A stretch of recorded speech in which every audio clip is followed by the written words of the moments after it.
lagi 7 kali pertemuan, yaitu nanti buat proposal ya, proposal ya penelitian untuk masing-masing sesuai dengan bidang ilmunya. Begitu juga sesuai dengan jenis penelitian yang akan dilakukan. Dan insya Allah mudah-mudahan nanti proposal yang Anda buat sebagai tugas mata kuliah metodologi penelitian itu dapat dilanjutkan ke seminar proposal untuk dijadikan sebagai tugas akhir. Jadi saya kira itu seperti catatan kita untuk ya perkuliahan pada pertemuan ketujuh ini. Kemudian selanjutnya, jadi untuk pertemuan yang ketujuh ini yang perlu saya kemukakan atau perlu saya sampaikan terkait dengan materi perkuliahan, yaitu menyangkut tentang format untuk tiap jenis-jenis penelitian. Jadi ada format proposal dan ada format untuk laporan hasil penelitian untuk masing-masing jenis penelitian. Dan mudah-mudahan nanti kalau ada waktu lagi masih bisa kita lanjut untuk satu jenis penelitian dikaji secara teoritis. Saya kira dalam hal ini kalau ada waktu nanti kita kaji menyangkut tentang penelitian eksperimen ya. Ya, ya baik. Ya, jadi karena memang pada intinya di pertemuan ketujuh harus merangkum semua materi-materi yang ada di pertemuan pertama sampai pertemuan keenam. Jadi kalau di pertemuan keempat sudah kita kaji menyangkut tentang masalah penelitian, variabel, fokus penelitian. Jadi saya kira itu adalah merupakan inti dari bab 1 dari suatu proposal, begitu pula untuk laporan hasil penelitian. Kemudian untuk pertemuan kelima yang sudah kita kaji, yaitu menyangkut tentang landasan teori, kerangka pikir, hipotesis penelitian. Saya kira itu menyangkut tentang isi atau materi daripada bab 2 dari suatu proposal atau laporan hasil penelitian. Kemudian materi kita pada pertemuan ke-6 menyangkut tentang populasi sampel, teknis sampling, begitu juga pemilihan partisipan, subjek penelitian. Saya kira itu nanti merupakan ya apa namanya isi daripada bab 3 dari suatu proposal atau laporan hasil penelitian, walaupun sebenarnya masih ada komponen-komponen yang lain terkait dengan hal itu. Ya, jadi nanti saya kemukakan dan nanti format ini bisa kita diskusikan. Jadi dari format ini apa masih ada yang perlu dilengkapi atau ada yang perlu dihilangkan dari poin-poin yang ada. Karena format ini saya buat kurang lebih ada mungkin 10 tahun yang lalu. Ya, jadi saya kira sudah lama ini dibuat. Jadi belum pernah kita lakukan revisi secara bersama. Jadi mudah-mudahan nanti ini ada masukan-masukan untuk dilakukan semacam revisi supaya bisa lebih apa namanya memadai dan bisa semua hal-hal yang seharusnya ada di dalam suatu proposal, begitu juga laporan hasil penelitian itu bisa diakomodir. Ya, baik.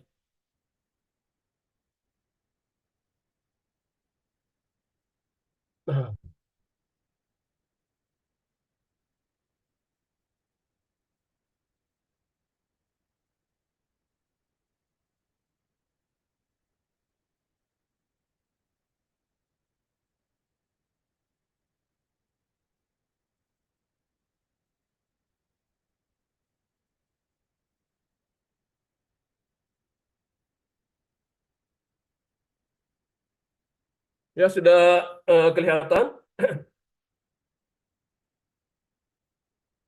Sudah kelihatan ya? Halo? Udah, Pak. Kelihatan, Ya, Pak. Sudah, Pak. ya baik. Jadi untuk format proposal penelitian kuantitatif yang sifatnya atau jenis korelasional ya. Jadi bab pertama saya kira itu adalah pendahuluan, di mana ada 4 subkomponen di dalamnya. Yang pertama itu adalah latar belakang masalah ya. Jadi latar belakang masalah, saya kira nanti itu isinya atau substansinya atau ya kontennya itu menyangkut tentang alasan-alasan mengapa topik atau judul itu perlu diteliti. Ya, jadi apa yang menjadi alasan utama kita sehingga topik atau judul itu perlu ditelusuri atau dilakukan penelitian. Jadi tentu yang dikemukakan atau diuraikan menyangkut tentang alasan yang terkait dengan variabel terikat, ya, atau variabel akibat, ya. Jadi misalnya kalau ada penelitian kita menyangkut tentang hubungan antara minat, kreativitas dengan hasil belajar matematika, maka saya kira yang perlu dikemukakan dulu di latar belakang masalah itu adalah alasan-alasan yang menyangkut tentang atau masalah-masalah yang menyangkut tentang hasil belajar matematika. Hasil belajar matematika misalnya siswa SD, siswa SMP, siswa SMA, dan sebagainya. Jadi dalam mengkaji tentang hasil belajar matematika yang merupakan variabel terikat, yang dimana dalam hal ini ada berbagai permasalahan. Jadi mulai dari permasalahan-permasalahan yang bersifat umum, kemudian lambat laun itu masuk ke masalahan yang terkait langsung dengan hasil belajar matematika di SMP atau di SMA atau di SD, di mana penelitian itu akan dilakukan. Ya, jadi saya kira seperti itu ya. Kemudian sesudahannya itu ya baru pindah ke menyangkut tentang hal-hal yang mempengaruhi daripada atau hal-hal yang berkaitan dengan hasil belajar matematika. Maka tadi sudah kita kemukakan yaitu yang pertama minat, ya dikemukakan. Ya, menyangkut tentang masalah minat sehingga bisa dapat berpengaruh terhadap ya hasil belajar matematika siswa atau peserta didik. Ya. Jadi itu juga dikaji secara umum, kemudian beransur-ansur ya, artinya ke masalah yang kita ungkap. Kemudian sesudahnya itu ya terkait dengan variabel yang kedua, yaitu adalah kreativitas. Ya, jadi saya kira seperti itu ya. Ya. Nah, berdasarkan daripada hal tersebut, maka lanjut kita masuk ke poin berikutnya, yaitu terkait dengan rumusan masalah. Ya, jadi dari situ kita melakukan perumusan masalah. Jadi saya kira sudah dibahas bahwa di dalam perumusan masalah itu saya kira memakai kalimat pertanyaan. Ya, jadi 4W 1H ya. Ya, saya kira seperti itu. Jadi apakah terdapat hubungan antara minat dengan hasil belajar matematika siswa atau peserta didik SMA sekian ya. Ya. Begitu nanti permasalahan yang keduanya, apakah terdapat hubungan antara kreativitas dengan hasil belajar matematika peserta didik SMA ya, ya titik. Kemudian sekira permasalahan berikutnya, apakah terdapat hubungan secara bersama-sama antara minat dan kreativitas ya dengan hasil belajar matematika. Ya, jadi saya kira seperti itu. Ya. Kemudian selanjutnya, jadi perlu saya beri penekanan. Jadi ada sebagian orang, bahkan ada sebagian daripada dosen kita di PIP itu tidak mau memakai kalimat pertanyaan apakah. Dianggap bahwa kalau kalimat pertanyaan apakah itu nanti jawaban yang diperlukan itu hanya singkat. Dalam hal ini bahwa yang diperlukan dalam hal ini terkait dengan penelitian itu ada jawaban yang memerlukan uraian yang panjang, yang luas dan mendalam. Ya. Jadi dia lebih cenderung untuk memakai bagaimana hubungan. Ya. Jadi bagaimana hubungan antara minat dengan hasil belajar matematika, bagaimana hubungan kreativitas dengan hasil belajar matematika, bagaimana hubungan secara bersama-sama. Ya, jadi saya kira seperti itu. Tapi kalau memang apa namanya kita orang-orang eh, IPS atau ilmu sosial. Jadi memang banyak permasalahannya itu diawali dengan kalimat tanya bagaimana ataukah mengapa. Tetapi kalau untuk orang-orang IPA, saya kira itu ya kajian-kajiannya itu ya saya kira itu biasanya singkat dan jelas. Jadi biasanya memang itu ya dia pakai kalimat tanya apakah. Ya, jadi saya kira seperti itu. Ya. Kemudian untuk manfaat penelitian ya. Ya, jadi tadi saya kembali lagi ke tujuan penelitian itu dirumuskan dalam kalimat pernyataan. Ya. Jadi berapa rumusan masalah, maka sekian juga rumusan tujuan penelitian yang perlu kita tuliskan. Jadi kalau seperti contoh tadi, jadi saya kira tujuan apa? Tujuan penelitiannya ya bisa dirumuskan berdasarkan rumusan masalah yang telah dikemukakan pada sebelumnya. Maka tujuan penelitian ini adalah untuk mengetahui titik dua. Pertama, hubungan antara ini dengan ini. Hubungan antara ini dengan ini. Hubungan antara ini dengan ini dan seterusnya. Ya, jadi saya kira seperti itu. Tidak perlu lagi ditulis berulang-ulang mengetahui. Ya, jadi di tulisan ilmiah itu sebenarnya itu ya saya kira salah satu cirinya itu ya efektivitas. Jadi di dalam mempergunakan kata atau ke kalimat ya seyogianya itu ya efektif. Ya tidak perlu kita lakukan secara berulang-ulang untuk maksud yang sama. Kemudian untuk manfaat penelitian, ya jadi saya kira ini pada umumnya ya. Jadi sesuai dengan rumusan masalah dan tujuan penelitian, saya kira manfaat yang diperoleh dari itu penelitian ini ada yang namanya manfaat teoritis, ada juga yang namanya manfaat praktis ya. Jadi manfaat teoritis bagi misalnya penelitian selanjutnya ataukah misalnya guru ataukah ya yang berkepentingan. Artinya kalau teoritis itu untuk kepentingan pengembangan ilmu pengetahuan. Ya. Dan ada yang manfaat praktis itu untuk dimanfaatkan dalam rangka mengatasi permasalahan yang kita apa namanya? Yang kita alami terkait dengan penerapan sesuatu. Ya. Jadi itu manfaat praktis, praktis bagi guru, praktis bagi siswa, atau ya stakeholder yang lain. Ya. Kemudian, nah selanjutnya, saya kira itu sudah selesai. Ya. Kajian teoritik, ya terserah, Anda mau pakai yang mana? Kajian teoritik atau tinjauan pustaka? Ya.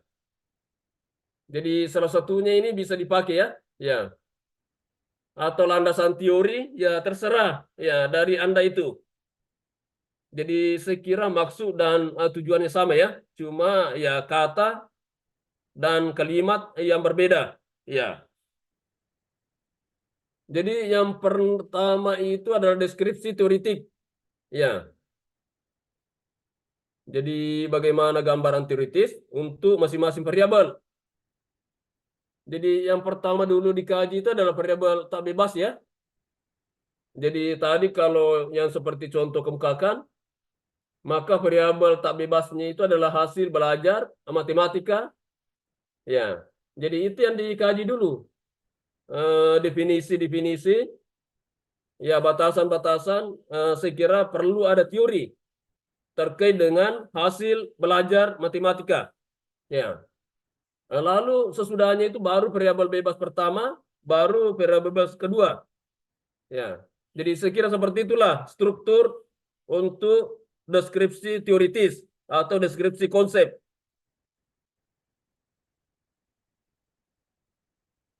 Kemudian hasil penelitian yang relevan ya. Ya. Jadi sekira menyangkut tentang hasil penelitian yang relevan, itu adalah hasil-hasil penelitian yang terkait dengan hasil atau yang relevan atau yang sesuai dengan apa yang akan kita lakukan penelitiannya. Ya, jadi menyangkut tentang minat, menyangkut tentang kreativitas, menyangkut tentang hasil belajar. Ya, kalau ada hasil belajar matematika, saya kira itu sangat relevan. Ya, apalagi misalnya kalau tingkat SMA ya kita berusaha cari untuk yang tingkat SMA juga. Artinya sasaran penelitiannya itu. Ya, atau tempat penelitiannya itu. Kalau misalnya memang kita penelitian kita di SMP ya kita cari ya yang di SMP. Nah, nanti kalau tidak ada itu ya baru kita misalnya mencari ke tingkat yang lain. Ya. Kemudian menyangkut tentang jumlah ya. Untuk ya saya kira kalau untuk tesis itu saya kira ya minimal kalau saja itu ya minimal 5 lah. Ya. Artinya hasil apa hasil penelitian relevan dan seyogianya kalau bisa diambil di jurnal ya yang bereputasi ya atau hasil-hasil laporan hasil penelitian yang tesis yang serupa ya dan menyangkut tentang waktu ya jadi saya kira ada yang menggariskan bahwa itu adalah 5 tahun ya yang terbaru lah. Jadi hasil-hasil penelitian yang terbaru terkait dengan apa yang akan kita teliti, maka itu yang dijadikan sebagai rujukan ya. Ya. Jadi menyangkut tentang sumbernya, ya bisa dari jurnal, bisa dari laporan hasil penelitian, ya bisa dari apa namanya lagi ya buku-buku ya. Jadi saya kira seperti itu. Menyangkut tentang waktunya itu ya pokoknya yang terbaru. Kecuali kalau yang tidak ada yang terbaru, karena memang penelitian yang kita lakukan itu adalah merupakan hal-hal yang sifatnya eksploratif, artinya menelusuri, maka saya kira ya hasil-hasil yang sudah lama itu ya bisa dijadikan pakai apa, dijadikan acuan. Jadi tergantung dari situasi dan kondisi daripada penelitian kita lakukan menyangkut tentang penelitian-penelitian yang dilakukan oleh sebelumnya. Ya, mengenai daripada waktu suatu penelitian itu bisa kita jadikan rujukan. Kemudian kerangka pikir, ya jadi kalau Anda membuat kerangka pikir, kalau penelitiannya sifatnya korelasional, jadi saya kira seperti ini ya.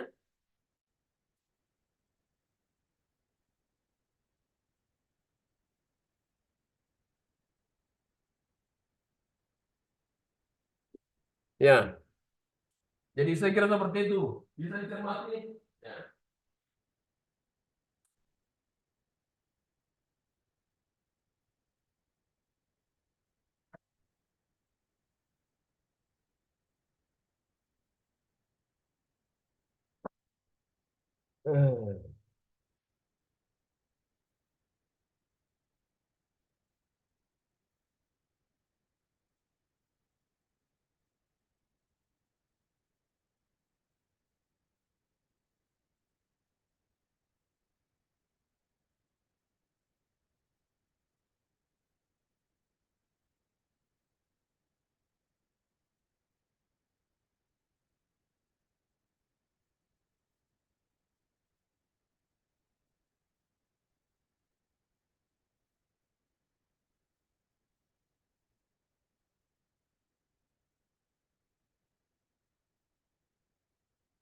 Eh, sampai di sini ada pertanyaan.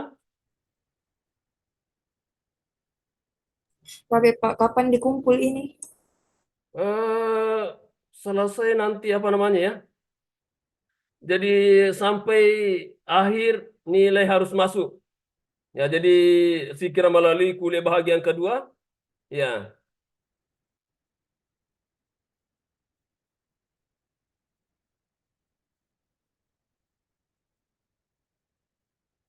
ya.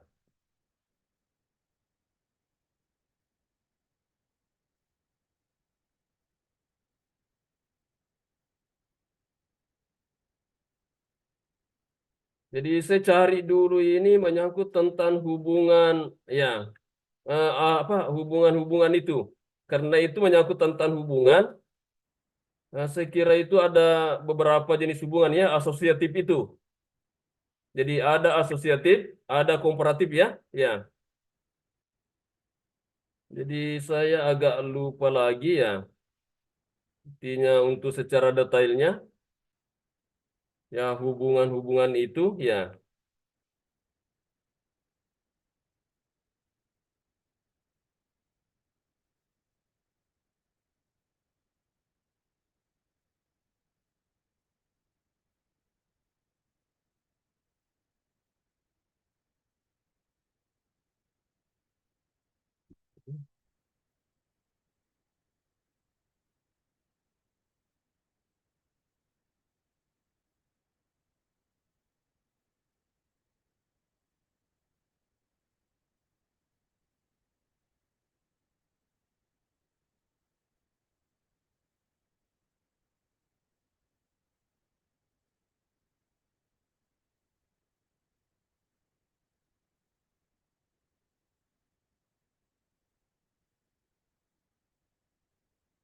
Ya, jadi menyangkut tentang hubungan, ya jadi ada perbedaan ya. Ada hubungan simetris, ada hubungan kausal, ada hubungan timbal balik ya. Ya. Jadi kalau untuk yang hubungan simetris, ya saya kira seperti ini ya. Ya rumusan masalahnya ini. Tetapi kalau hubungan kausal, ya jadi hubungan kausal tim apa ya?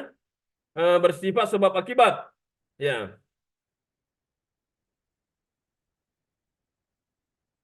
Jadi hubungan kausal itu sebab akibat, artinya sudah jelas bahwa penyebabnya akibatnya seperti ini. Tapi kalau hubungan asimetris, jadi hubungan itu ya artinya tidak jelas itu apa namanya itu. Ya, menyangkut tentang hubungannya mana yang menjadi penyebab, mana yang menjadi akibat. Ya,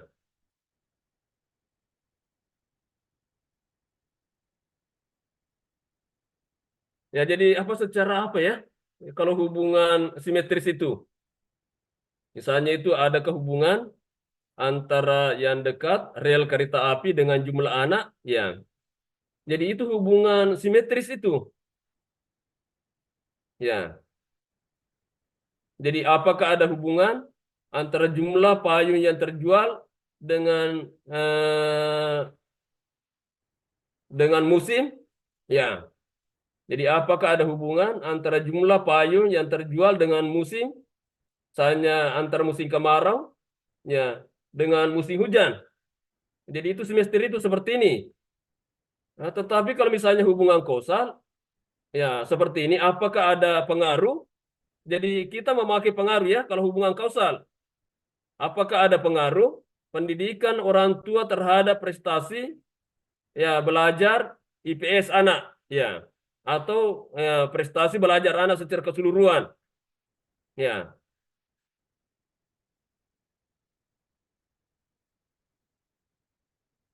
Jadi bisa apakah ada pengaruh ya kurikulum, koma media pendidikan dan kualitas guru terhadap kualitas sumber daya manusia yang hasilkan dari suatu sekolah ya. Ya. Jadi itu hubungan kausal ya. Jadi kalau hubungan kausal kita pakai pengaruh. Ya. Tapi kalau hubungan simetris ya kita pakai hubungan apa namanya itu ya? Hubungan.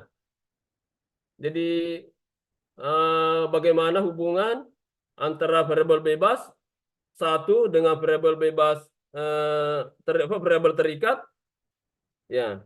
Nah, begitu seterusnya. Nah, tetapi kalau hubungan kausal ya jadi kita mengubah kalimat pertanyaan kita, permasalahan kita yaitu bagaimana pengaruh ya misalnya kurikulum, media pendidikan dan kualitas guru terhadap kualitas sumber daya manusia atau bagaimana pengaruh minat dan kreativitas terhadap hasil belajar matematika. Ya. Jadi kalau seperti itu misalnya rumusannya, ya, maka sekira itu yang kita pakai itu adalah nanti ujinya itu adalah regresi ya. Tetapi kalau seperti ini rumusannya maka nanti yang dipakai itu adalah korelasi. Ya, jadi analisis korelasi. Jadi ada rumus-rumus korelasi, ada yang sifatnya korelasi sederhana, ada yang sifatnya korelasi ganda. Ya, begitu juga ada yang regresi sederhana, ada juga yang regresi ganda. Ya, jadi itu kalau misalnya pakai ya judul pengaruh, ya itu pakai regresi. Tapi kalau pakai judul hubungan, maka sekira itu adalah pakai rumus korelasi. Ya, jadi itu sekira keterangan ya menyangkut tentang ini. Ya, ya kalau kerangka pikirnya 3, 4, maka sekira hipotesis penelitiannya juga 4 ya.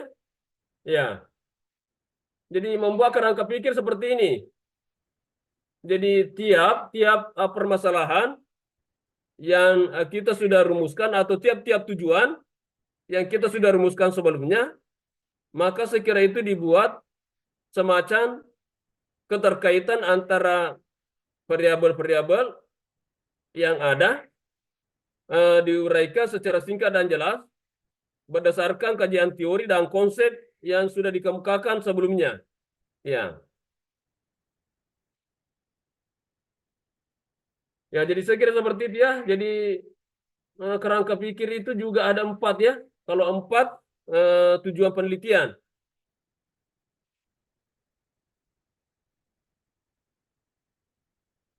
Ya, jadi nanti juga hipotesis penelitiannya ini ya saya kira sesuai dengan kerangka pikir. Ya, jadi saya kira tidak ada persoalan ini ya. Ya. Kemudian metode penelitian.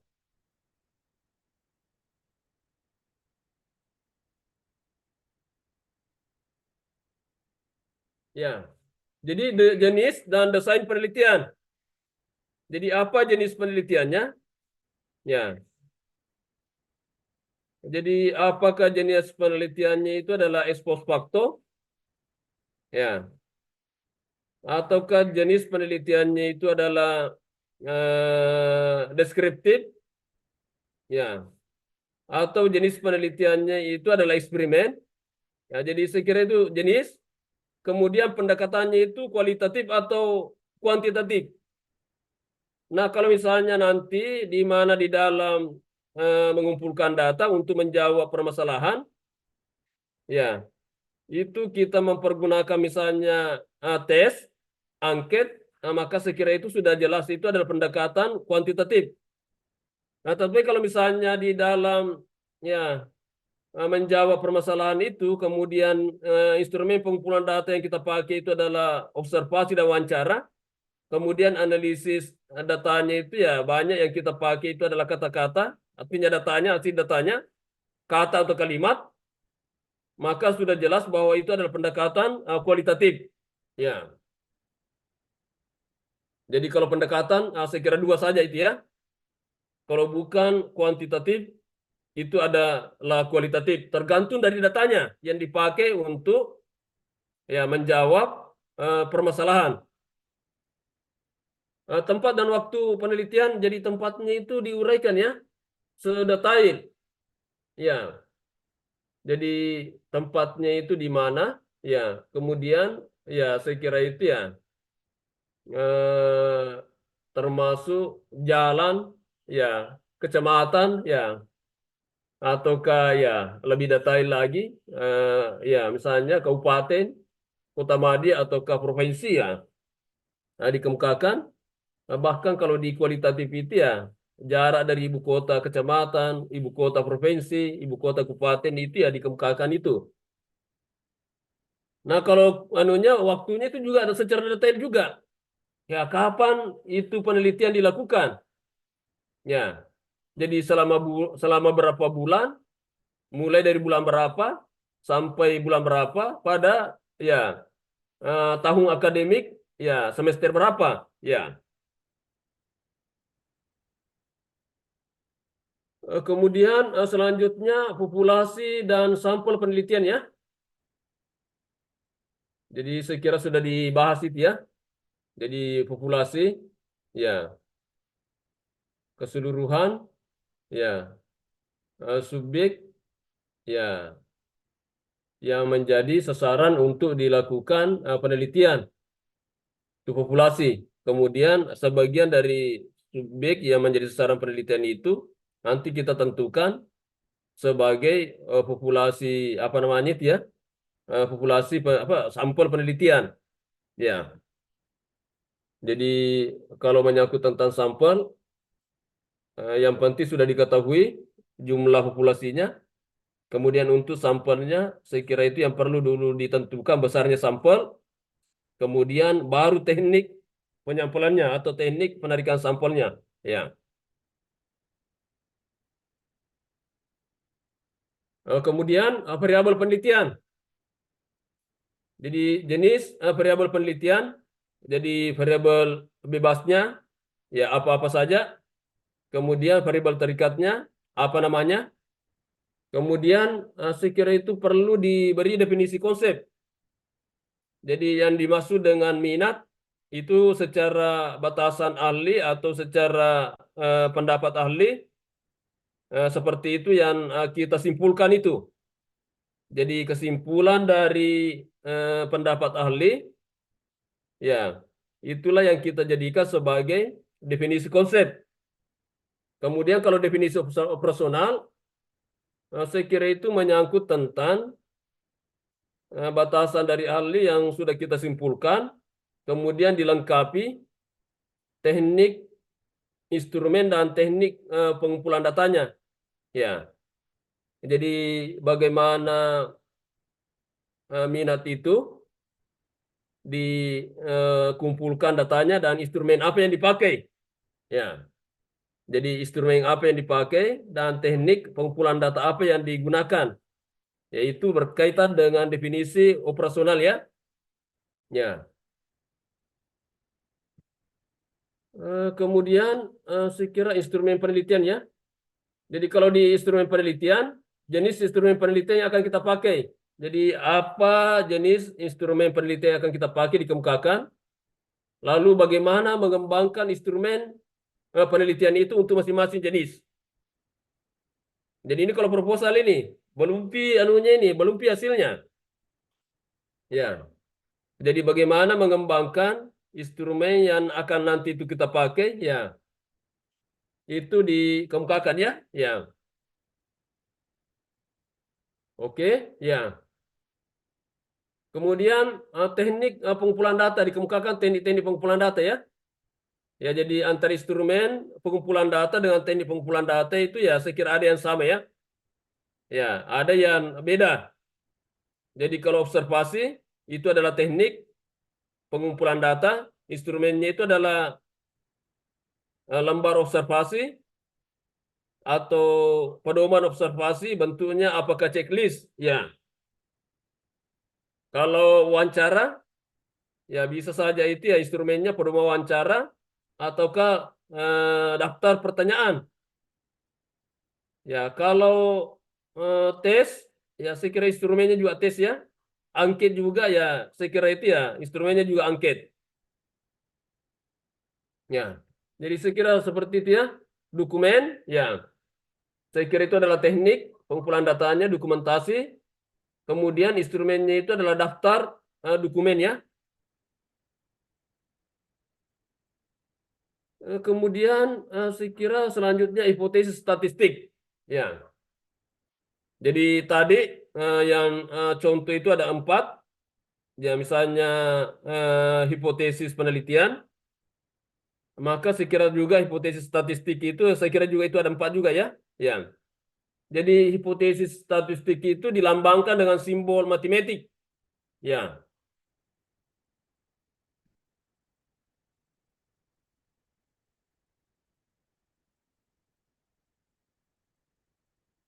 ya saya kira seperti ini ya. Jadi kalau menyangkut tentang jadwal pelaksanaan penelitian, bisa ada.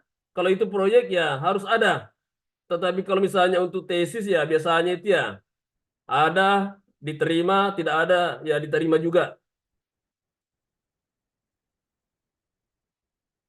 Ya. Sampai di sini ada pertanyaan? Ya.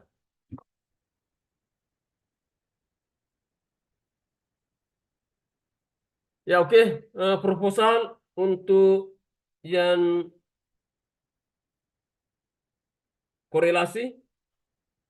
Jadi korelasi kausal K atau korelasi simetris atau korelasi timbal balik. Ya, jadi yang kausal itu yang pengaruh. Kalau untuk timbal balik itu pakai hubungan. Kalau untuk simetris itu pakai hubungannya. Jadi yang pakai pengaruh itu adalah yang kausal. Artinya yang menyangkut tentang sudah dijelas bahwa ini adalah penyebab, kemudian akibatnya seperti ini.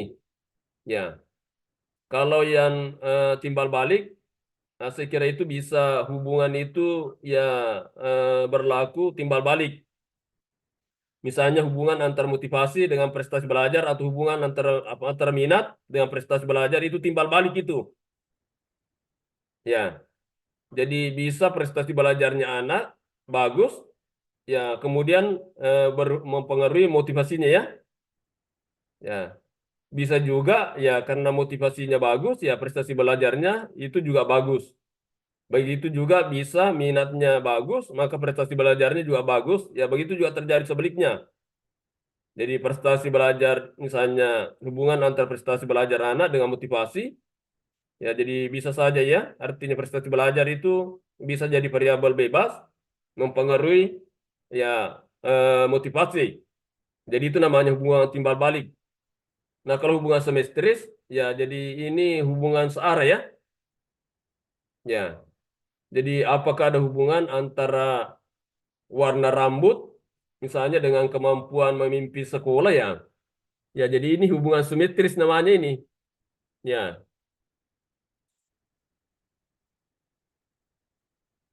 jadi hubungannya itu secara kebetulan. Jadi apakah ada hubungan antara kambing kencing di Malino dengan banjir yang terjadi di Makassar? Ya, jadi itu simetris itu. Ya, jadi yang pakai pengaruh itu adalah hubungan kausal ya. Jadi tidak bisa dibolak-balik. Ya,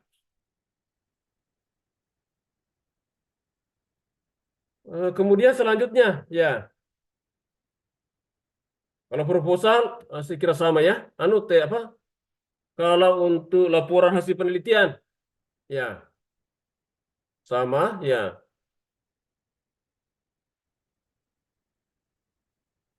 Ya, nanti di metode penelitian saya kira yang dijelaskan di situ yang sudah dilakukan ya. Ya, jadi variabel penelitian saya kira itu yang agak berbeda nanti instrumen penelitian. Jadi hasil-hasil dari pengembangan instrumen penelitian itu dikemukakan. Jadi validitasnya, reliabilitasnya, ya itu sudah dikemukakan di situ di apa namanya di instrumen penelitian. Jadi sejauh mana validitas, sejauh mana reliabilitas, termasuk teknik-teknik validitas yang dipakai, teknik-teknik reliabilitas yang dipakai. Ya, jadi saya kira sudah dijelaskan di situ.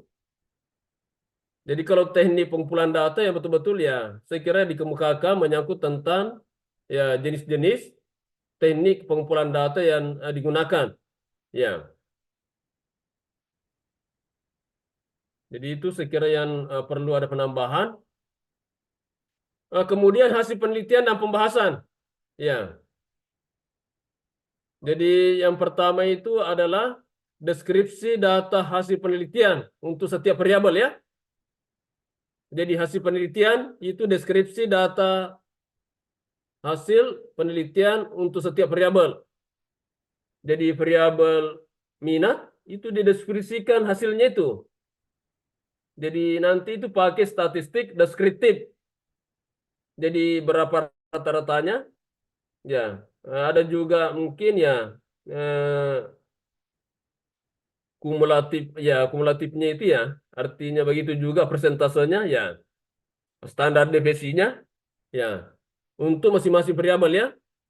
Kemudian juga ya nanti di situ bisa dikemukakan termasuk kategori baik atau minatnya tinggi atau minatnya sedang atau minatnya rendah.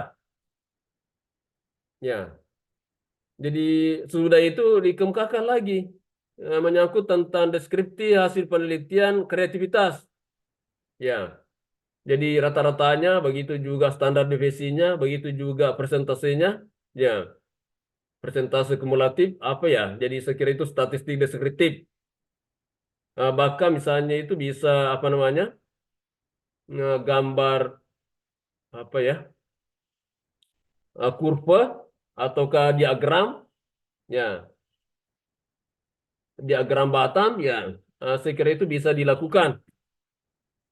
Kemudian yang terakhir dideskripsikan itu adalah hasil belajar matematika.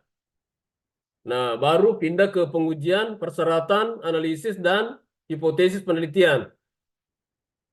Jadi karena ini adalah merupakan penelitian korelasional, jadi ada empat ya, ada empat persyaratan yang harus diuji. Jadi diuji normalitasnya, diuji homogenitasnya, diuji linearitasnya, diuji independen, ya antar variabel bebas. Jadi di antara variabel bebas yang ada itu diuji apakah saling bebas. Jadi minat dengan kreativitas itu diupayakan tidak ada hubungan ya. Nah, kalau ada hubungan itu signifikan itu tidak bisa dilanjutkan itu. Ya.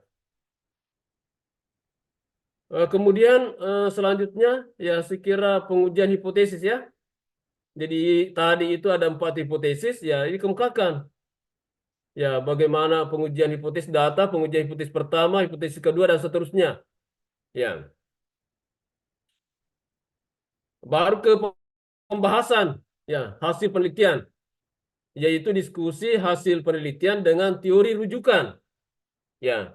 Jadi apa yang diperoleh dari hasil penelitian tadi, mulai dari deskriptif, kemudian hasil penelitian yang sifatnya eh, hasil uji praseratan dengan hipotesis, itu nanti ya diskusikan dengan teori atau konsep yang kita jadikan rujukan di kajian teori. Apakah mendukung ataukah ya menolak atau bertentangan? Ya. Ya, jadi masing-masing hubungannya itu di apa namanya itu ya, dibahas. Jadi hubungan antara minat dengan hasil belajar matematika itu dikemukakan.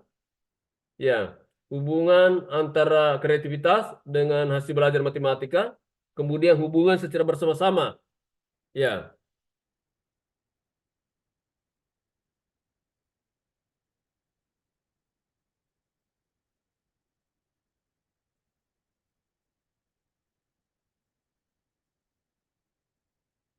jadi ini empat ya. Jadi kalau tadi itu tiga ya yang saya contohkan itu ya, saya kira itu ya tiga juga ya pembahasan hasil penelitian kita. Ya, saya kira ini tidak ada persoalan ya. Ya,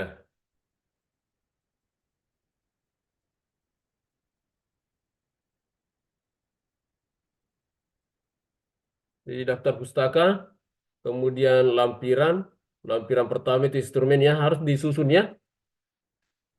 Jadi pengujian validitasnya, perhitungan reliabilitasnya, data untuk setiap variabel ya. Ya, itu dikemukakan. Perhitungan statistik dasar atau statistik deskriptif. Kemudian lampiran 6 perhitungan persyaratan analisis. Kemudian perhitungan misalnya uji hipotesis, ya regresi dan korelasi, ya dalam rangka untuk pengujian hipotesis. Kemudian terakhir riwayat hidup. Kalau ada surat-surat ya nanti bisa ditempatkan ya di bagian awal mungkin itu karena lebih duluan keberadaannya ya. Ya, jadi secara kronologis di lampiran itu ya itu perlu kita perhitungkan mana yang duluan ada, maka sekira itu yang pertama di lampiran. Ya, karena kalau untuk menyangkut tentang unsur penting atau tidaknya sesuatu itu sekira penting semua ya. Ya, ya sekira ya cukup ini ya. Kalau tidak ada pertanyaan lanjut, ya. Jadi proposal penelitian kuantitatif, jenis penelitian eksperimen dan ekspos faktor. Ya. Jadi antara jenis penelitian eksperimen dan expose faktor rumus masalahnya itu mirip ya.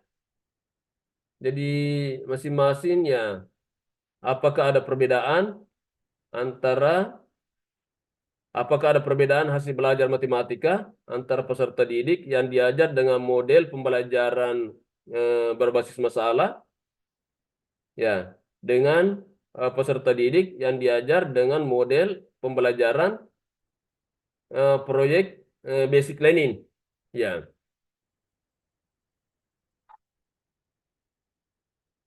misalnya kalau untuk expose factor, jadi kalau itu tadi itu eksperimen, jadi peneliti memberikan semacam perlakuan ya atau treatment.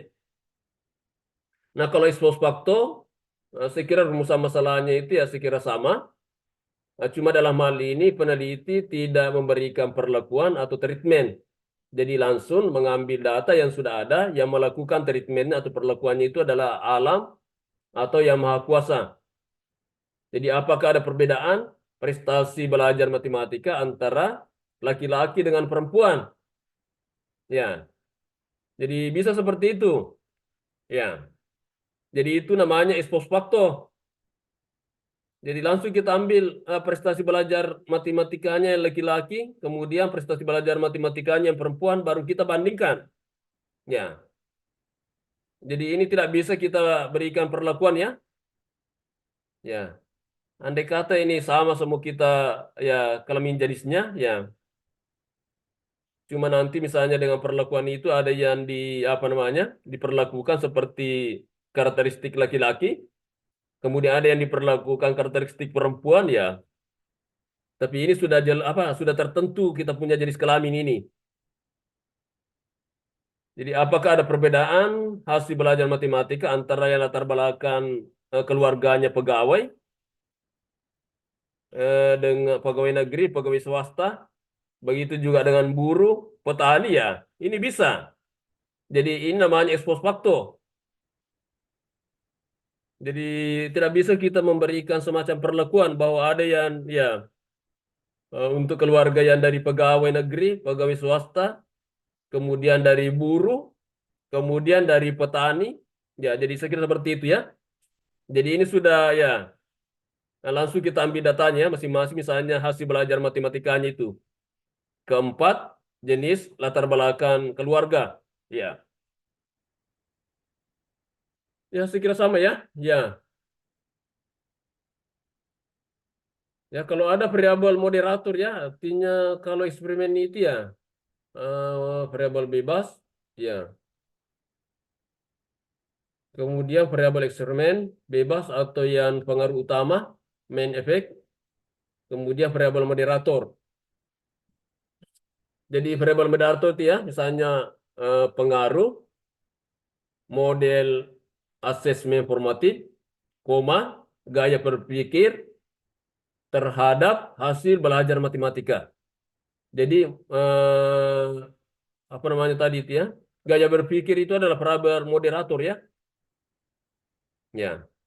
Jadi yang diberi perlakuan hanya model asesmen formatifnya. Jadi ada kelas yang diajar dengan asesmen formatif setiap pertemuan, ada juga kelas yang diajar dengan asesmen formatif setiap selesai satu pokok bahasan. Ya. Nah, kemudian nanti itu dilihat juga dari aspek gaya berpikir anak. Jadi ada gaya berpikir yang divergen, ada gaya berpikir konvergen.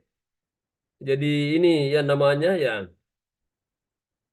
variabel moderator. Jadi bagaimana yang diberi perlakuan asesmen formatif setiap pertemuan dengan hasil terhadap hasil belajarnya untuk peserta didik yang memiliki gaya berpikir konvergen. Begitu juga ya untuk yang divergen. Ya, jadi itu ya dibanding-bandingkan semua itu. Jadi ini lebih kompleks ya.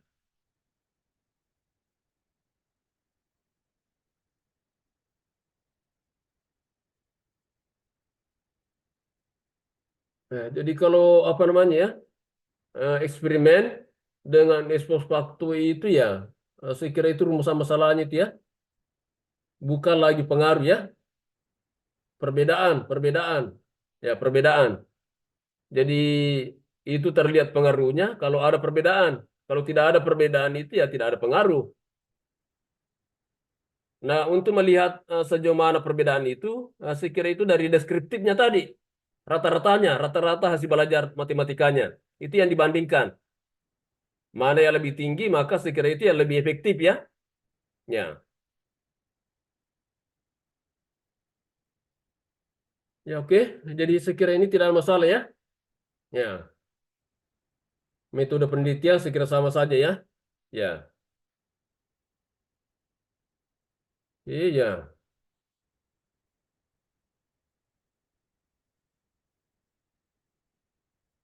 sama.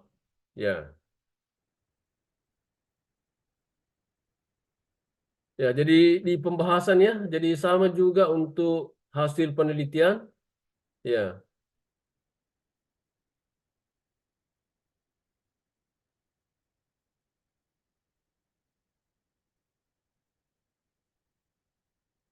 jadi kalau untuk eksperimen, expose waktu yang diuji normalitas saja dengan homogenitasnya ya. Jadi tidak ada yang namanya linearitas. Itu jika apa namanya hubungan linearnya itu. Ya begitu juga menyangkut tentang apa namanya independen daripada masing-masing variabel bebas. Ya, jadi diupayakan ya. Saya kira yang diuji itu saya kira dua persyaratan ya, normalitas dan homogenitas.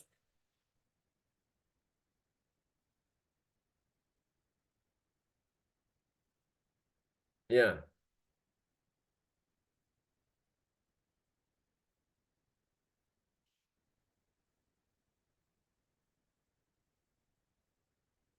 sampai di sini ada pertanyaan?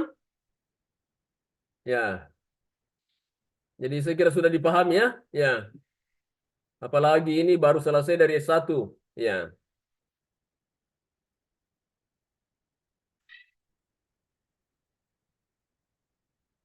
ya.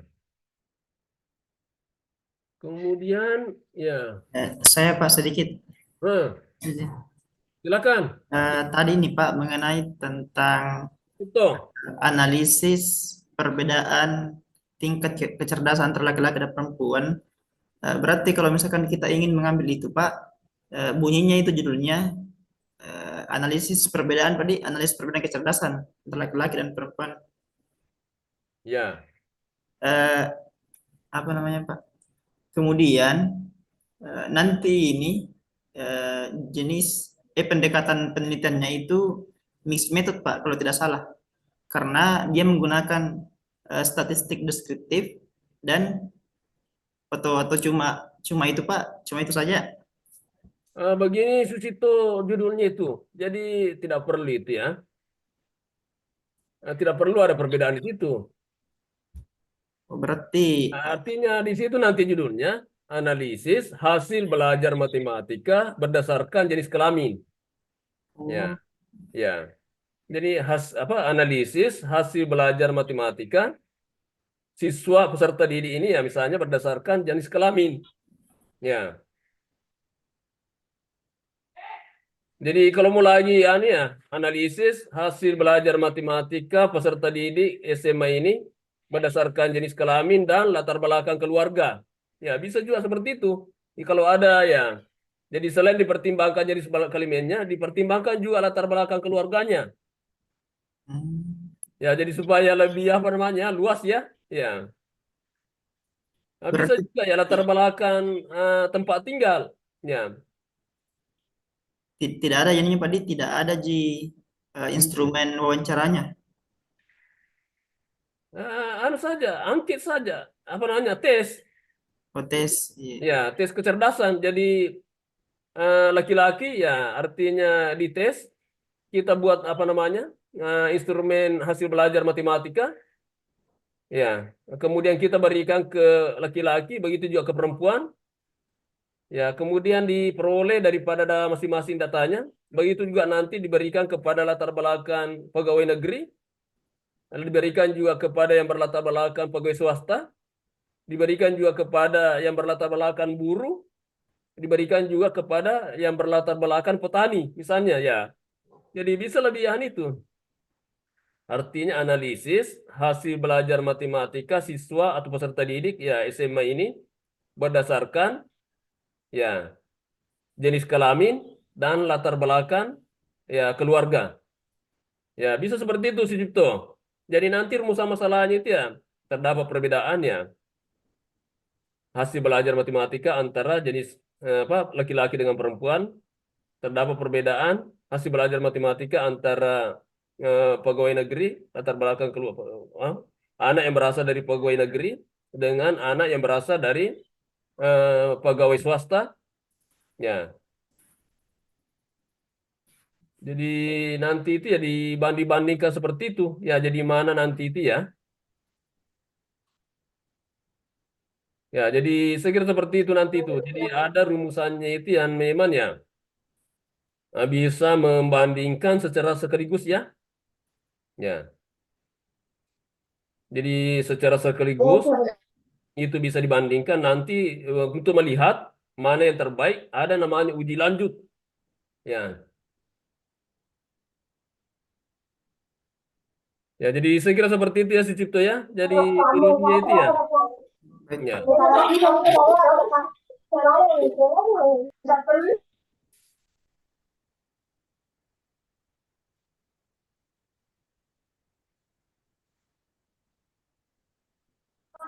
Pak. Jadi bisa juga judulnya Cipto.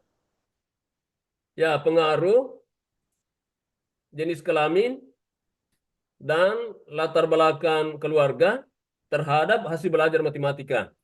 Ya. Jadi sebenarnya itu lebih bagus itu ya. Ya. Berarti korelasi itu lagi, Pak. Korelasi. Nah, tidak apa namanya ya? Bisa korelasi. Ya, korelasi tapi ya artinya apa namanya ya? Expose facto kan? Ya. Iya, Pak. Jadi analisisnya itu adalah analisis regresi. Jadi expose facto, jenis penelitiannya itu adalah expose facto. Iya. Dan analisisnya itu adalah analisis regresi regresi apa? Regresi sederhana dan ganda ya. Ya. Jadi pengaruh jenis kelamin dan latar belakang keluarga terhadap hasil belajar matematika. Ya. Nah, bisa juga tadi analisis hasil belajar matematika berdasarkan ya jenis kelamin dan latar belakang keluarga. Ya. Jadi ada yang bisa dijadikan korelasi dan kemudian ya judul itu ya itu bisa dijadikan sebagai ya expose waktu ya. Tapi kalau misalnya expose waktu itu ya saya kira itu ya eh, itu apa terdapat perbedaan apa bagaimana perbedaan itu ya. Tapi kalau korelasi tadi itu ya selalu pengaruh ya dengan ini atau hubungan antara ini dengan ini. Jadi betul tadi itu ya korelasi lari ke korelasi tadi itu. Kalau judul yang terakhir yang saya sebutkan tadi. Tapi bisa juga ya larinya ke apa namanya? Expose facto. Yang penting nanti kalau kita rumuskan ya menyangkut tentang perbedaan.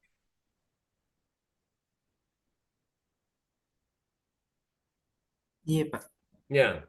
Jadi tergantung dari rumusan masalahnya. Judulnya itu ya nanti ya eh, bisa judulnya seperti misalnya itu pengaruh jenis kelamin dan latar belakang keluarga terhadap ya hasil belajar matematika.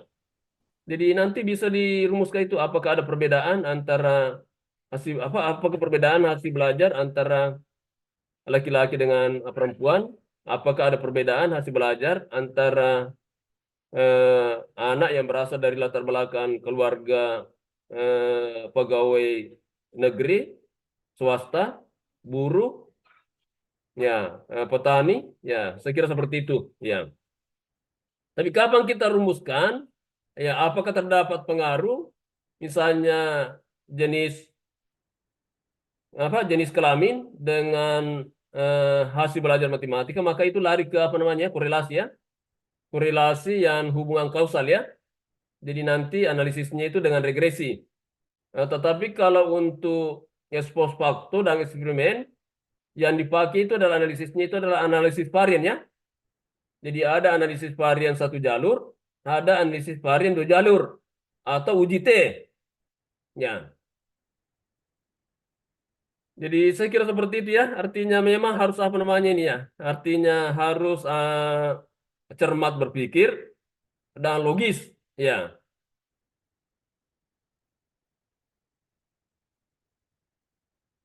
Masih ada lagi pertanyaan? Izin bertanya, Pak. Ya, silakan. Apa pertanyaannya? Untuk mengenai ini Pak hasil belajar siswa, kalau kita menggunakan penelitian ex post facto tadi, misalnya pengaruh jenis kelamin terhadap prestasi belajar siswa, apakah tes ini kita beri langsung atau kita bisa mengambil hasil belajar dari guru Pak nilainya langsung? Apakah bisa seperti itu Pak? Ya, jadi yang penting Anda yakin bahwa hasil belajar yang sudah ada, misalnya dari guru, itu bisa dipertanggungjawabkan, tidak ada masalah. Tapi kalau misalnya Anda ragu bahwa sudah campur aduk di situ, bukan sesuatu yang murni, sudah ada pertimbangan subjektif, ya Anda bikin instrumen sendiri. Yang sesuai dengan pokok bahasan, menyangkut tentang ya yang ingin diketahui hasil belajarnya itu. Ya, jadi tapi biasanya rata-rata itu ya orang itu bikin tes sendiri ya, karena mereka tidak yakin dengan data yang sudah ada.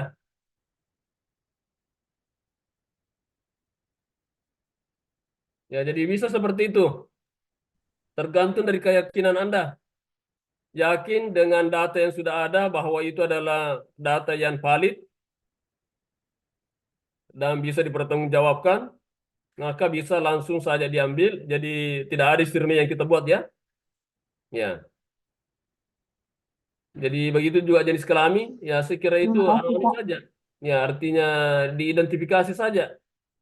Kita meminta daftar namanya, kemudian disuruh menginformasikan atau menyebutkan jenis kelaminnya. Nah, begitu juga menyangkut tentang latar belakang, ya pekerjaan orang tua atau latar belakang profesi orang tua, ya latar belakang profesi keluarga ya atau orang tua ya, ya saya kira seperti itu. Jadi sebenarnya kalau kita mau melakukan penelitian yang seperti tesis, walaupun sebenarnya banyak variabelnya, tetapi ya bisa saja bahwa variabel-variabel itu ada yang kita tidak buat lagi instrumennya. Karena di suatu penelitian yang membuat apa namanya instrumen itu yang paling apa namanya, yang paling banyak menyita waktu. Ya, jadi biasanya kita itu berpikir ya bahwa yang apa namanya variabel-variabel di mana dalam hal ini tidak dibuatkan lagi instrumen ya yang begitu sulit. Misalnya latar belakang etnis, saya kira itu tidak dibuatkan lagi instrumen, cukup nanti ya dicantolkan suku ya, ya di misalnya instrumen yang ada, yang lain, ya begitu juga misalnya latar belakang pekerjaan orang tua, ya jadi saya kira itu ya tidak perlu lagi di apa namanya dibuatkan instrumen tersendiri ya, cukup dicantolkan di instrumen-instrumen yang memang ya perlu dikembangkan.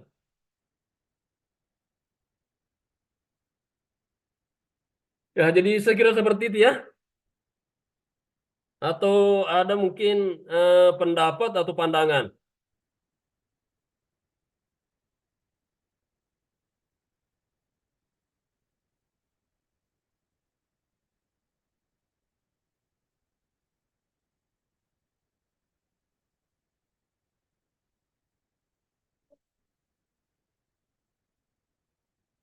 Jadi saya waktu menulis tesis untuk S2, itu tahun 1993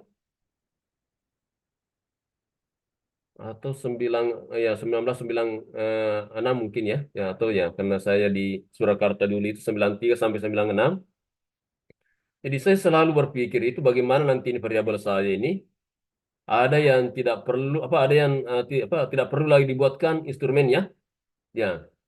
Jadi saya dulu itu mengambil judul latar belakang etnis, ya, hubungan antara latar belakang etnis dan sikap terhadap ya ketokohan Arpelaka dan hasil belajar ya sejarah ya sejarah mahasiswa dulu itu ya. Jadi hasil belajar sejarah lokal daripada mahasiswa itu ya. Jadi latar belakang etnis ya saya cuma ya melihat ya jadi ada etnis Bugis dengan Makassar. Ya, jadi begitu juga ya menyangkut tentang pemahaman sejarah lokal, jadi menyangkut kemudian dikaitkan dengan sikap terhadap ketokohan Arupelaka. Jadi saya kira untuk misalnya etnis Bugis ya menyangkut menganggap bahwa Arupelaka pahlawan, etnis Makassar itu adalah pengkhianat. Ya, jadi itu juga ya tergantung dari pemahaman sejarah lokalnya. Ya, jadi kalau pemahaman sejarah lokalnya baik, maka saya kira ya sikapnya itu ya bisa positif. Ya, kalau pemahaman sejarah lokalnya itu apa namanya kurang baik, artinya tidak dikuasai menyangkut tentang sejarah lokal yang terjadi pada saat itu, maka saya kira itu bisa negatif. Tapi kalau misalnya untuk etnis ya itu kan segera sudah jelas ya. Jadi ada memang etnis yang sudah memiliki semacam ya gambaran atau image ya bahwa Rupa itu pengkhianat, itu Makassar. Kemudian Bugis ya itu adalah ya yang menganggap pahlawan. Jadi mengidentifikasi Bugis Makassar itu ya saya kira itu cukup saja. Jadi mahasiswa jurusan pendidikan sejarah dulu yang ada di IKIP Ujung Pandan ya cukup asal ya apa suku ya disuruh disuruh saja tulis di suku diangket tentang sikap ya ketokohan terhadap Arupalaka. Ya jadi saya kira seperti itu ya. Ya. Ya baik, saya kira kita lanjut ya kalau tidak ada lagi tanggapan.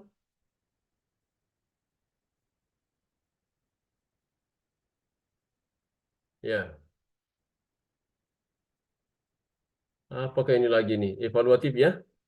Jadi langsung hasil ya. Ya, evaluatif.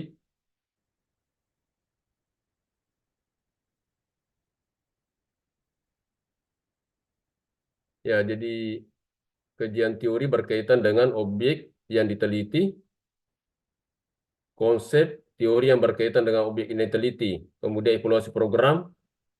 Ya, kemudian hasil penelitian relevan, kemudian alur pikir. Ya,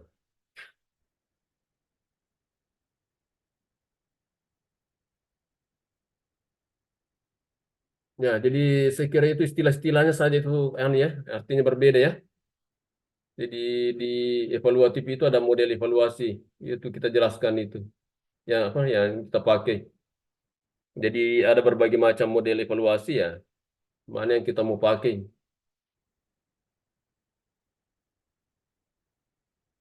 Ya, kalau evaluasi itu harus ada ya, kriteria evaluasi sesuai dengan model evaluasi yang digunakan ya. Ya,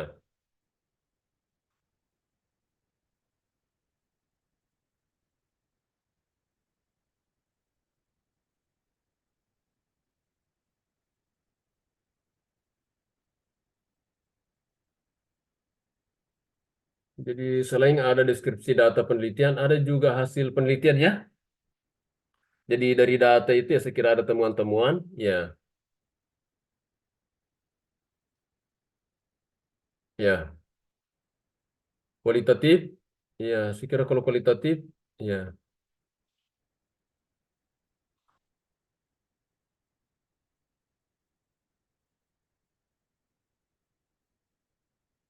Jadi kualitatif, saya kira tidak ada hipotesis ya.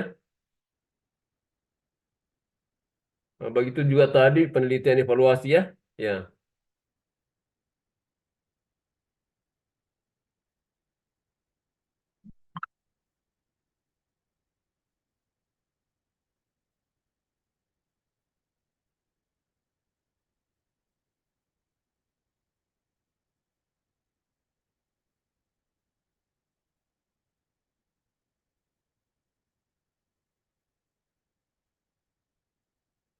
Ya, jadi saya kira itu kalau untuk laporannya, ya,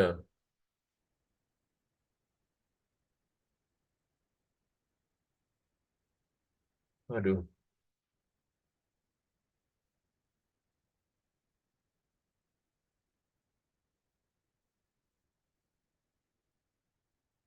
Jadi hasil penelitian dan pembahasan, ya.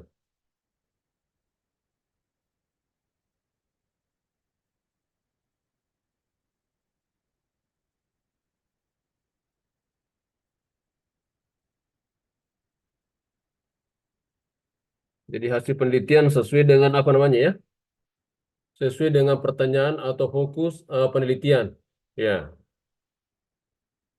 Jadi berapa pertanyaan penelitian, maka sekira itu dikemukakan hasil-hasilnya, hasil observasi, hasil wawancara, ya misalnya ya.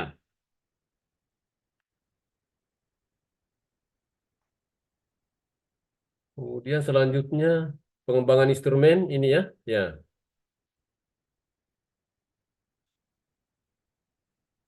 Jadi sekira ini juga ya banyak yang sudah melakukan ini, penelitian ini.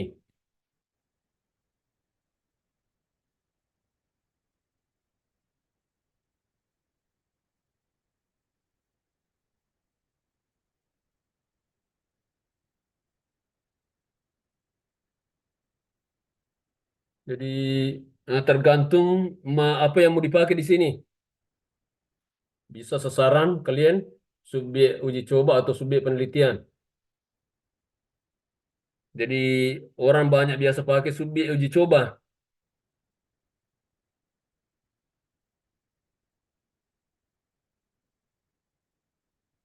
Ya, kalau pengembangan instrumen ya, ya seperti ini ya.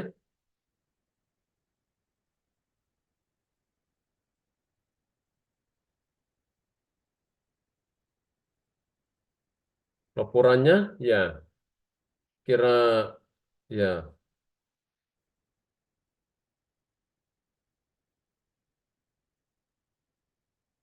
uji coba dengan ya revisi instrumen, hasil pengembangan instrumen, kemudian pembahasan.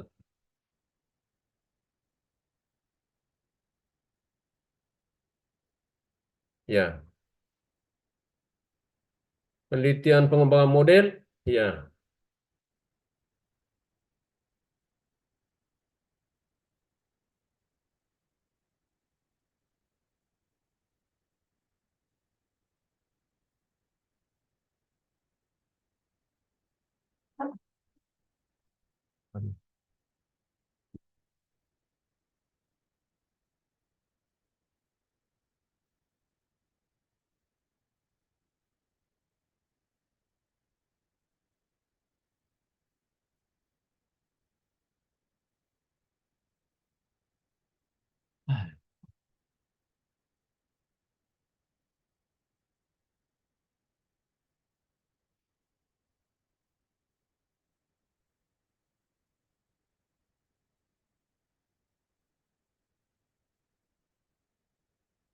Ya,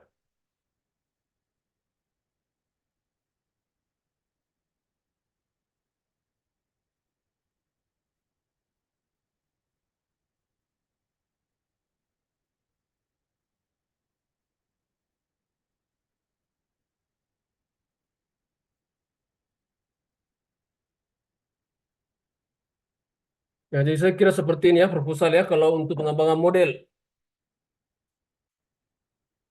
jenis dan desain pengembangan model, tempat dan waktu penelitian subjek uji coba, prosedur pengembangan, perencanaan dan penyusunan model, teknik analisis data.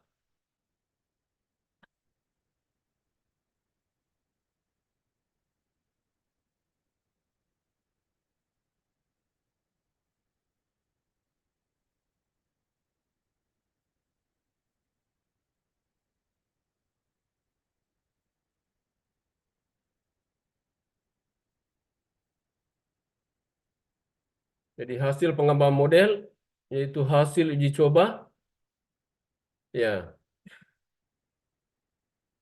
Kemudian hasil pengujian keefektifan, ya.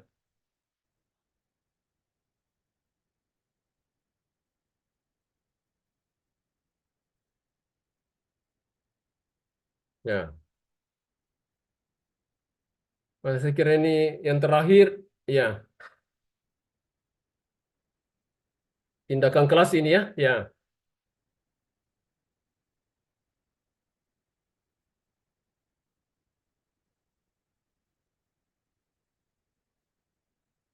Jadi kalau sasaran tindakan itu ya, apa yang menjadi sasaran tindakan itu?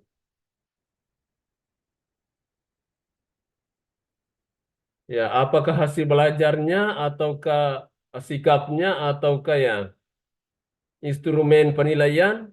Ya, jadi nanti itu tergantung dari apa namanya itu yang mau ditingkatkan.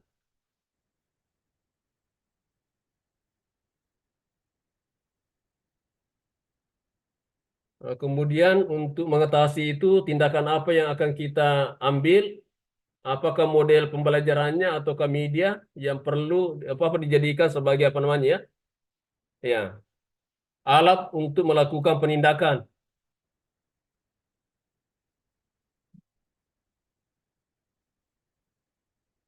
Oke, saya kira cukup ya. Ya, nanti ya. Ini saja yang berbeda hasil penelitian. Hasil penelitian atau data setiap siklus, pembahasan hasil tindakan, diskusi hasil setiap siklus dengan teori atau konsep atau rujukan. Apa data ini? Hmm. Ya baik, saya kira cukup ya, karena ada juga nanti ujian ini jam 12 ini. Ujian, apa namanya, ujian skripsi. Ya, jadi menyangkut tentang jenis penelitian secara teori itu nanti saya kirimkan, ya atau dipelajari saja. Jadi eksperimen, ex post facto, saya kira dipelajari, deskriptif, kalau kualitatif dipelajari studi kasus, ya. Nah, pengembangan model, begitu juga pengembangan instrumen, ya saya kira nanti itu dipelajari itu. Yang tergantung dari jenis penelitian nanti yang akan dilakukan. Ya, jadi sebagai penegasan bahwa ada dua bentuk tugas, ada tugas kelompok, yaitu materi, ya yang telah dibahas untuk masing-masing kelompok itu nanti diserahkan. Kemudian tugas individu itu adalah proposal sesuai dengan penelitian yang akan dilakukan untuk penyelesaian studinya. Ya, ya jadi saya kira cukup. Ya, mohon maaf karena ada ujian skripsi nanti ini ya pukul 12 ya sesudah janji daripada mahasiswanya itu untuk hadir. Ya, jadi hal-hal yang kita kaji tadi itu ya saya kira nanti itu ditelusuri kembali, dicermati kembali. Ya, jadi menyangkut tentang format yang saya berikan, ya saya kira itu nanti bisa dilengkapi ya. Kalau misalnya ada memang yang masih kurang, bisa juga dihilangkan kalau itu memang dianggap tidak ya sesuai. Ya, baik. Marilah kita bersama-sama menutup perkuliahan kita pada hari ini dengan mengucapkan Alhamdulillahirrabbilalamin. Mohon maaf atas segala kekurangan dan kesalahan. Wabillahi taufiq wal hidayah. Wassalamualaikum warahmatullahi wabarakatuh. Ya, Waalaikumsalam. Waalaikumsalam warahmatullahi wabarakatuh. Terima kasih, Pak. terima kasih banyak. Banyak, Pak. Ternyata proposalnya yang itu, jadi yang artikel tadi juga. Kapan dikumpul itu? Kapan dikumpul itu, Kak? Tidak Keluar tahu, Kak tadi. tidak aku tahu sih. Ya, ya, kapan dikumpulnya ya? Ya. Mau PB di akhir semester, Kak. Oh ya. Jam berapa masuk pagi? Hari apa? Hari Rabu. Rabu deh. Iya. Siapa? Pak Adi? Pak Adi hari Rabu. Pak Kahar. Siapa sudah anu tes TOEFL di sini di Pasca? Iya, pakai saya ya, Kak. Sudah Miki? Belum. Di mana Ki Sutera ya? Sudah Miki daftar ya? Enggak daftar Kak. Zotero lagi tidak ada kejelasan Kak. Sudah mah daftar saya di TOEFL besok ujian Kak ini, tes Kak besok. Iya tahu. Anda Di mana Ki? nah, begini nah bilangnya senior. Bisa di mana kita? Tunggu.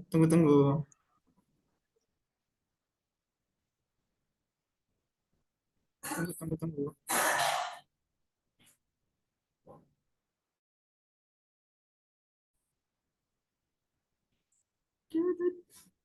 Tes, jelasnya. Jelas. Nah, bilang ada senior tuh kemarin, itu kalau setiap tes, kalau misalnya nilai kita tetap kita kasih nilai standar. Jadi kalau misalnya tes kayak ini besok, itu paling keluar sertifikatnya 3 hari setelahnya. Dan kalau rente nilai ikut pasti standar kita kasih dan lulus. Gitu. Di mana Ki? Info dulu Maka juga daftar deh. Oh iya. Belajar Kak dulu. Berapa dibayar? 100. Oke. Kukirim pada di grup. Itu Kak tesnya di mana kita tes? Di Online dimanapun. Oh. Di online tuh bagusnya nih. Itu Mi, Website gila. jadi Tuh daftar Miki juga. Iya. Siapa tuh bersama kita tes. Saya kira sudah Miki kemarin. Nah,